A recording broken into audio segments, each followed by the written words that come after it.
মধ্যে একটা গুরুত্বপূর্ণ জায়গা হচ্ছে তারা অর্থনৈতিক ক্ষেত্রে ভালো করেছে। বাংলাদেশে শেখ হাসিনা যে বিধ্বস্ত অর্থনীতি রেখে গিয়েছিল সেই অর্থনীতি তারা বেশ সুস্থির বা স্টেবল করেছেন এবং অনেক ক্ষেত্রে অনেক উন্নতি আছে, এই ধরনের আলাপ আছে। এগুলো আংশিক, আমি আংশিক শব্দটা বলছি, সত্য, কিন্তু সব যে এই সরকারের কৃতিত্ব আসলে ব্যাপারটা সেই রকম না। অনেক কিছুই বরং এক ধরনের অর্থনৈতিক খারাপ যাওয়ার ইন্ডিকেশন দেয়। এই খারাপ যাওয়ার সাথে অবশ্যই এই সরকারও যে জড়িত তা না। এই ব্যাপারগুলো নিয়ে একটু কথা বলতে চাই। 2-3টা ইন্ডিকেটর, যেমন ইনফ্লেশন মোটামুটি স্টেবল আছে। আমাদের খুবই কনসার্নের ব্যাপার শেখ হাসিনার সময় যেটা ছিল সেটা হচ্ছে আমাদের ফরেন কারেন্সির রিজার্ভ খুব কমে যাচ্ছিল এবং আমরা দেখছি সাম্প্রতিক সময়ে এটা ধীরে ধীরে হলেও বাড়ছে এবং এই বাড়ার সাথে সাথে সরকার বিভিন্ন তার বকেয়া, জ্বালানির বকেয়া বা অন্যান্য ঋণের যে বকেয়া ছিল সেগুলো স্মুথলি সরকার পরিশোধ করছে। পরিশোধ করার পরও এগুলো বাড়ছে, এই ধরনের একটা পরিস্থিতি আমরা দেখতে পাচ্ছি। ফলে অনেকে বলছেন যে অর্থনীতি খুব ভালো করছে।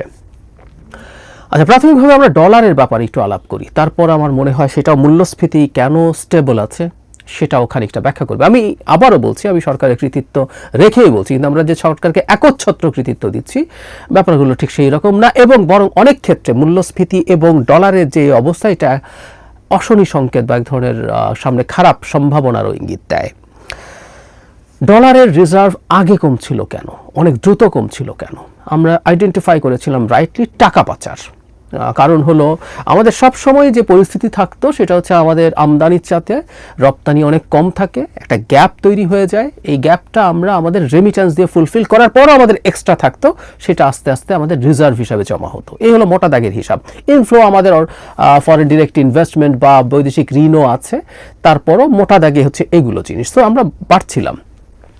একটা পর্যায়ে আমরা দেখতে পেলাম প্রচুর টাকা পাচার হচ্ছে ব্যাংকিং চ্যানেলেই, মানে বিশেষ করে আমদানির সময় ওভার ইনভয়েসিং এর মাধ্যমে প্রচুর এবং রপ্তানির সময় আন্ডার ইনভয়েসিং এর মাধ্যমে বিদেশে অর্জিত টাকা দেশে না এনে এই পাচারগুলো হতো।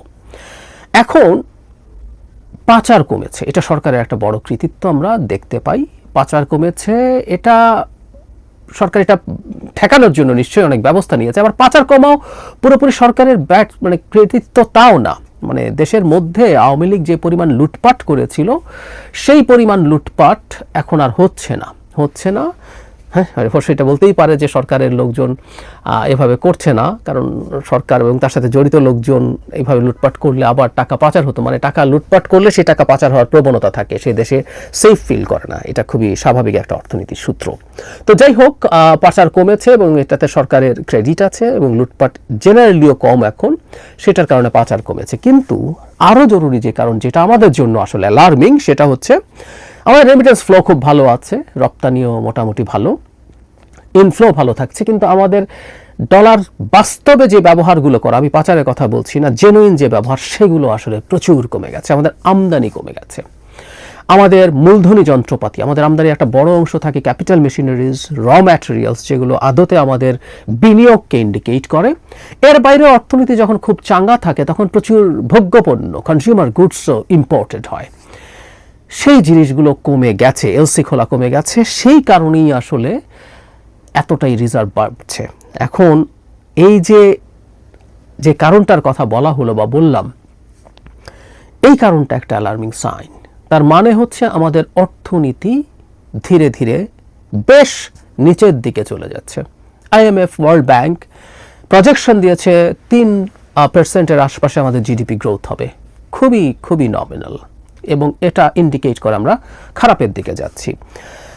দেশে বিনিয়োগের পরিবেশ আসলে খুব ভালো না। আমাদের গ্যাসের ক্রাইসিস আছে, বিদ্যুতের ক্রাইসিস আছে, ব্যাংকের ঋণ এখন বেশ উঁচু।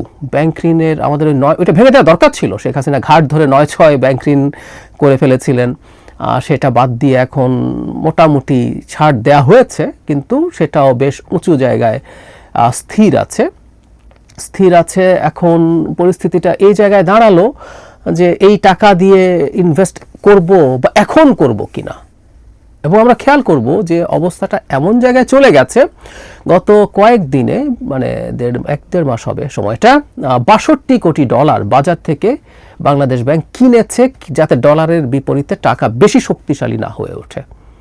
মানে ডলারের চাহিদা তুলনামূলকভাবে এত কমে যাচ্ছে, টাকা এখন শক্তিশালী হয়ে উঠছে। এখন বাংলাদেশ ব্যাংক এটাকে একই জায়গায় মোটামুটি রাখতে চায়। আমরা যারা বেসিকটা বুঝি তারা জানি যে একই জায়গায় যদি না থাকে, ডলারের বিপরীতে যদি কম টাকা পাওয়া যায়, টাকা যদি শক্তিশালী হয়ে ওঠে, তাহলে আমদানির ক্ষেত্রে সুবিধা পাওয়া গেলেও রপ্তানি এবং বিশেষ করে রেমিট্যান্সের ওপর এটার প্রভাব পড়ে। তখন তারা এটা ফ্লো কমিয়ে দেন, এটা ঠিকঠাক মতো পাঠান না দেশে। তারা অপেক্ষা করেন যে আবার যদি ডলারের দাম টাকার বিপরীতে বাড়ে তখন তারা পাঠাবেন।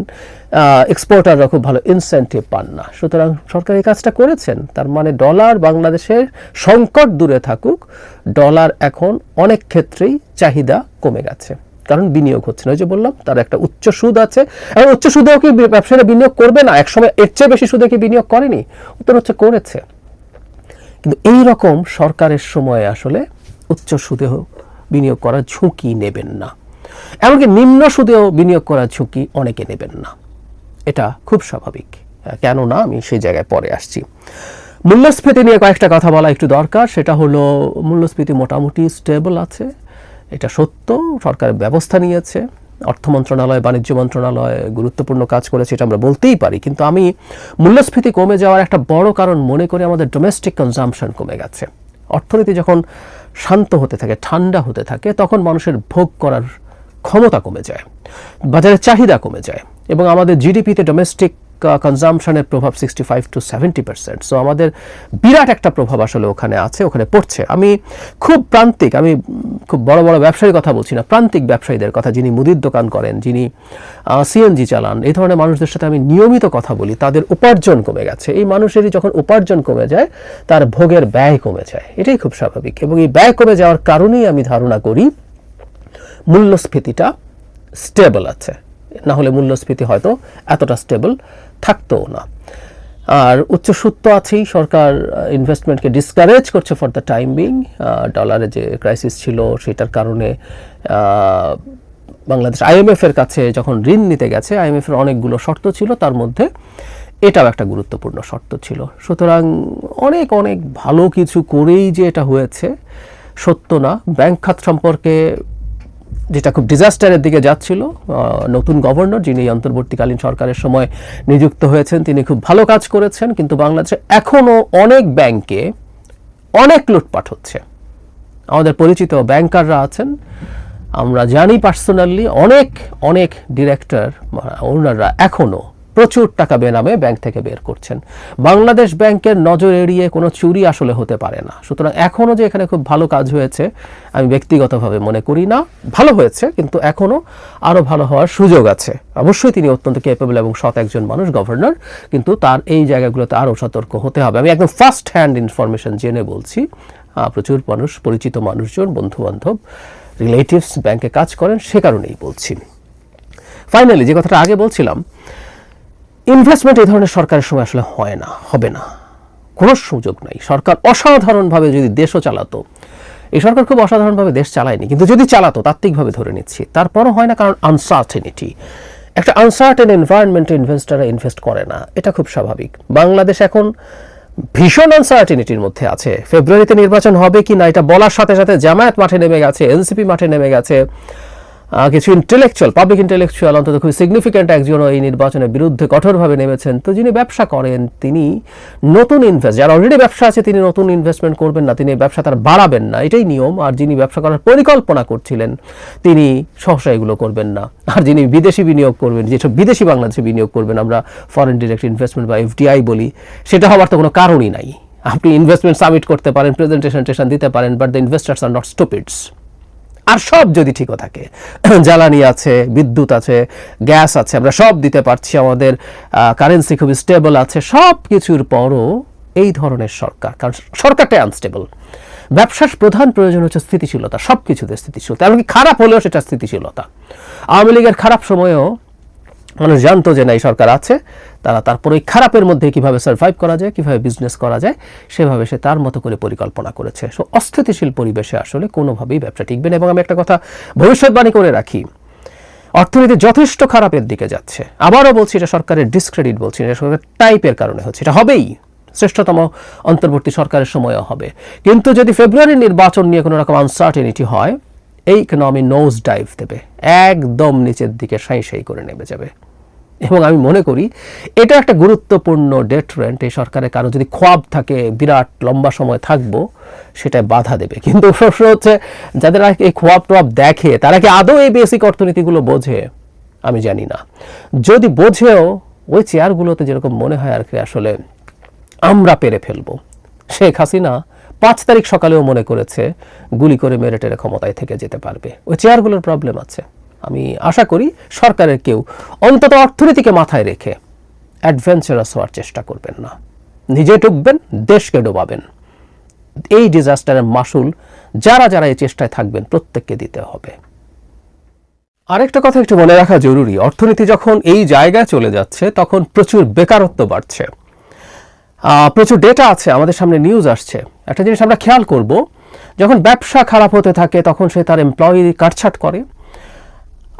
কাটছাট যাদের হয় উনি তাদের আর্নিং কমে যায়। খুব ছোট জায়গায় ঘটনাগুলো ঘটে।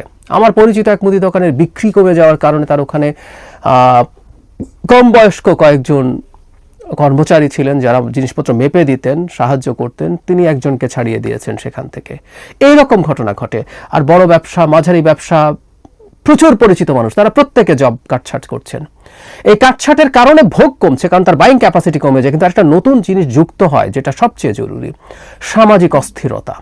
আমাদের কিন্তু অপরাধ বেড়ে যাবে। এই বেকাররা নানা রকম অস্থিরতা তৈরি করবেন সমাজে, অপরাধ প্রবণ হয়ে পড়বেন, ছিনতাই, রাহাজানি, এসবের মধ্যে তারা জড়িয়ে পড়ার সমূহ সম্ভাবনা আছে। সুতরাং সরকার এই অর্থনীতি ভালো করার চেষ্টা করে লাভ নেই। আমি আবারও বলছি, এটার সাথে নির্বাচন জড়িত। সুতরাং নির্বাচন যদি ঠিকঠাক সময়ে না হয়, শুধুমাত্র মানুষ তার অভাবের জন্য মাঠে নামবে তা না, এই সমাজে মারাত্মক অপরাধ প্রবণতা বেড়ে যাবে, যেটা এই সমাজের এমনি আমাদের আইন শৃঙ্খলা বাহিনীর অবস্থা ভালো না, আমাদের মানুষের মধ্যে নিরাপত্তা বোধ খুবই খারাপ অবস্থায় আছে। এগুলো সব তছনছ হয়ে যাবে। এবং এইরকম একটা ডিসরাপ্টেড সিচুয়েশন যদি তৈরি হয়, তখন আমরা প্রায় যেটা বলি, আওয়ামী লীগ, ভারত ঝাঁপিয়ে পড়বে এখানে আরও বিপর্যয় তৈরি করার জন্য। সুতরাং আবারও বলছি, সরকারের কেউ যদি অ্যাডভেঞ্চারাস হতে চান, সাবধান হয়ে যান, এগুলো হওয়া উচিত হবে না।